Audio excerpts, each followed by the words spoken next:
Hi, tutors. Andrew here again. Let's talk about the flow of a tutoring session. And I want to give you a structure, and hopefully you'll blow it to bits and come up with your own. But I want you to have something to kind of start with. So, in the flow that I'm going to kind of lay out for you all, there's 3 chapters. There's the warming up chapter, the process chapter, and the closure chapter.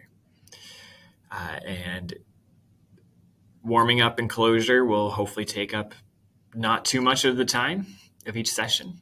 Hopefully most of it is process, but warming up and closure are also critical to having a positive experience in the tutoring session.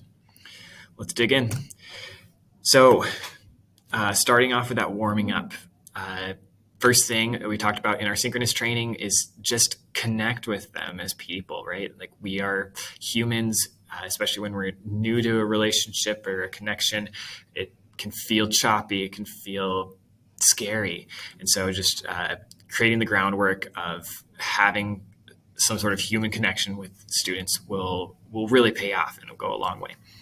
So that's where you can do your whip around, maybe 1 or 2 bullet point questions to get people just started talking. Because once they started talking, they're going to feel a lot more comfortable to keep talking. So start them off with something low stakes. Second part of this warm-up chapter is just orienting yourself to what type of thing you're going to be working on today. Are we working on a problem set? Are we working on a lab report? Are we preparing for a test? Are we trying to just deepen our understanding of a specific concept, not attached to any homework?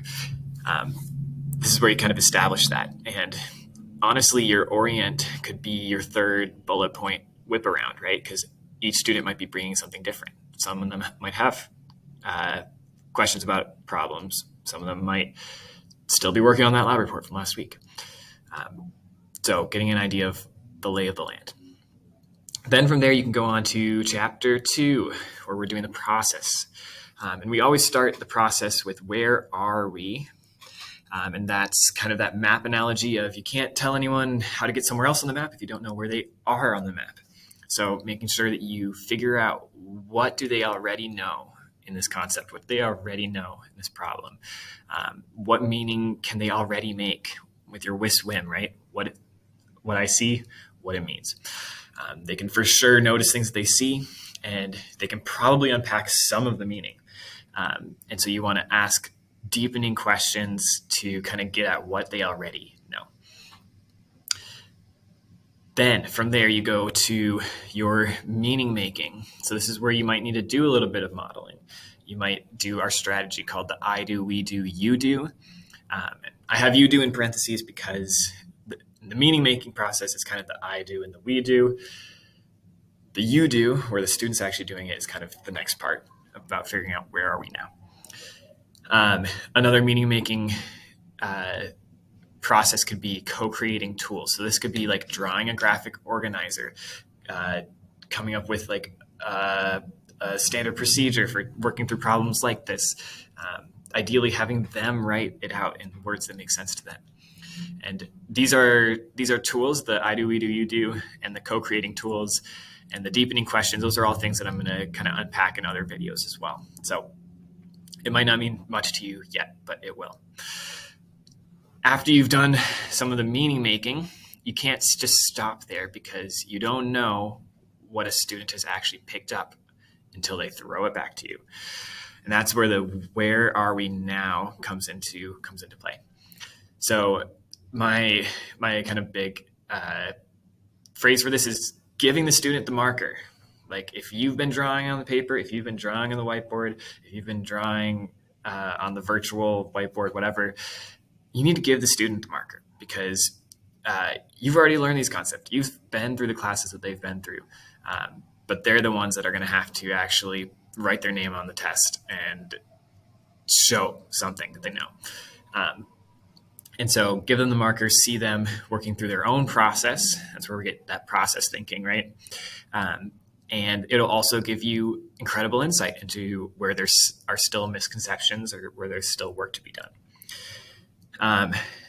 In the I do, we do, you do structure, maybe you do an example, you work on an example together, and now it's time for them to do one on their own and see how far they can get.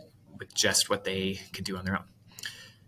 And then the other thing is, if you've done some meaning making for them, maybe you filled out a whim statement, like what it means about something in the problem, you want to get that student reflecting their understanding back to you, to see if they've got it. And there's no injury for not having it yet, but you just want to see where you're at, so that you can say, okay, maybe I'll try explaining it in a different way, because everybody needs different ways, or maybe I'll try drawing a picture, whatever.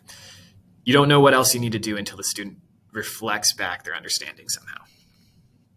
And then you go round and around and around in this process, because maybe you go from topic to topic, or from student to student, or maybe you go back and forth. If the student reflects something, and there's still some misconceptions, maybe you have to go back to meaning making, and then back to have them reflect it again, see if they've got it now. So that's why I've got this kind of going in a circle. The last chapter here of the flow is just the closure. So appreciate. Remember, we're not trying to just help students earn points. We're trying to help them gain confidence and to see themselves as capable scientists, academics. So in your appreciation section, notice the progress you've made.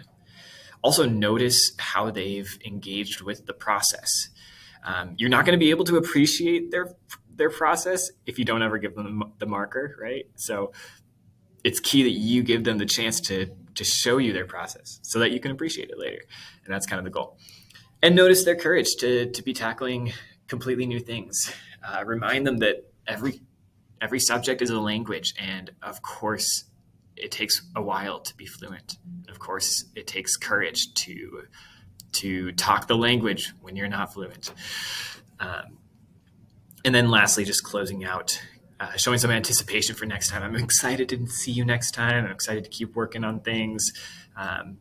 And also circle back to any connect topics. If they brought up things in your whip around, be like, good luck at that badminton game, whatever. And then just signing off and saying goodbye. There's a flow for you to kind of work with, and hope that gives you kind of a skeletal structure that you can work from or adapt. All right, so my call to action to you here is take a screenshot of this page and have that screenshot available for you when you're doing your first tutoring session. That way you have something to reference and something to look at to kind of prompt you to do certain things and to remember certain things. All right, screenshot, go.